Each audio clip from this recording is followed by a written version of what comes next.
Dear friends in Jesus, there is a story of a lion that grew old and lay sick in his den. All his subjects came to see, console, and sympathize with him except the fox.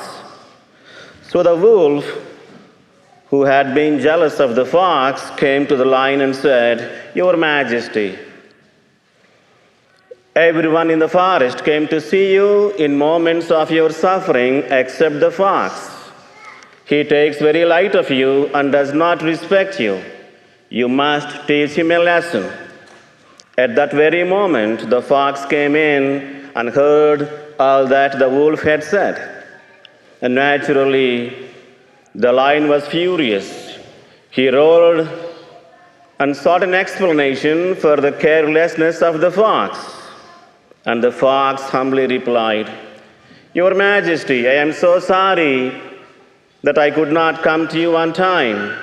But do you know the reason why I was late? I was late because I have been busy looking for a medicine to cure your sickness. And thank God, finally, I stumbled upon a medicine to cure you."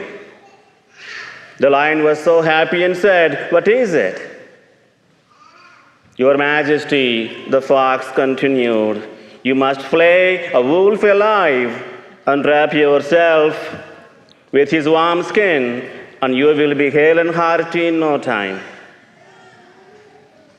The wolf was immediately taken into custody, and the fox left the cave smiling at the fate of the wolf. This, dear friends, is what happens to us if we harbor jealousy. Jealousy consumes, defeats, and kills us. Jealousy is like rust. As rust ruins iron, jealousy ruins the jealous.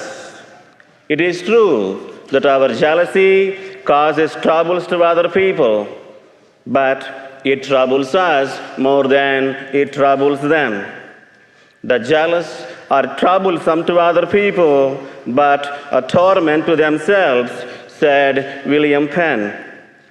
As someone else rightly said, jealousy is a tiger which tears apart not only its prey, but also its own raging heart. Jealousy harms us because it is a disease. Take Rachel, the second wife of Jacob, son of Abraham, for example. When her own sister Leah, who was the first wife of Jacob, became a mother, and she herself could not, Rachel grew jealous of her own sister and said to Jacob, her husband, "Give me children, or I shall die." Genesis chapter 30, verse 1. Notice how self-damaging jealousy is. It does not harm the person we are jealous of as it harms us who harbor it. The jealousy of Rachel does not harm her sister, but tends to harm Rachel herself because she considers suicide in her jealousy. The New Testament speaks of the jealousy the Jews had. They were so jealous of Paul and Barnabas that they expelled them from their communities because Paul and Barnabas were preaching the name of Jesus. The fact is, they could expel Paul and Barnabas from their communities, but they could not expel Jesus and his message from the hearts and lives of those people. The more Jews thought of Christianity and became jealous of it, the stronger and widespread Christianity became. In their jealousy, the Jews did more damage to their own religion than to Christianity. Today's readings speak of the jealousy of Joshua and the disciples of Jesus and the reprimand they received for the same. Dear friends in Jesus, jealousy is very bad for various reasons. It is bad because in jealousy we do not see the world for what it is. We see it with our eyes covered by our fears, and so our view of the world is not accurate. It is very bad because in jealousy we look at what we lack and not what we have. It is bad because it makes us feel insecure. It is bad because it does not let us live our life to the full and enjoy it. When we are consumed by jealousy, no food is joyous and no drink is cheerful, as St. Cyprian would say. It is bad because it is an unnecessary burden we carry and it weighs us down. Jealousy is bad because it affects us not only in this life but also in the life to come. St. Paul tells us that jealousy is the work of the flesh and that the jealous can never inherit the kingdom of God. If jealousy, dear friends, is a disease, love is the only cure and antidote for it. If jealousy defeats us, love makes us victorious, both now and for eternity. Another important lesson today's readings teach us is tolerance.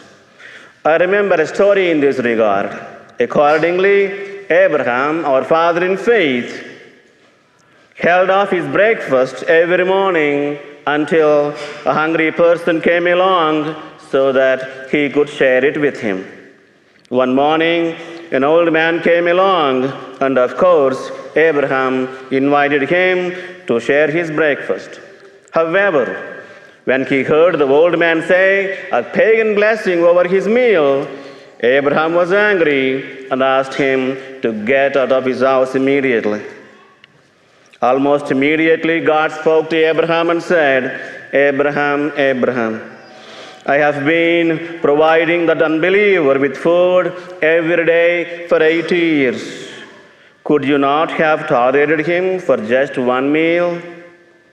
Dear friends in Jesus, Christian tolerance demands that we bear with other people without condoning the evil they do, by remaining true to our conscience and beliefs, by respecting the differences we encounter, by working together on projects of common interest, by affirming what is good and noble in the position other people take, even if we disagree with them, and finally, by allowing the light of Christ to shine through our loving words and deeds.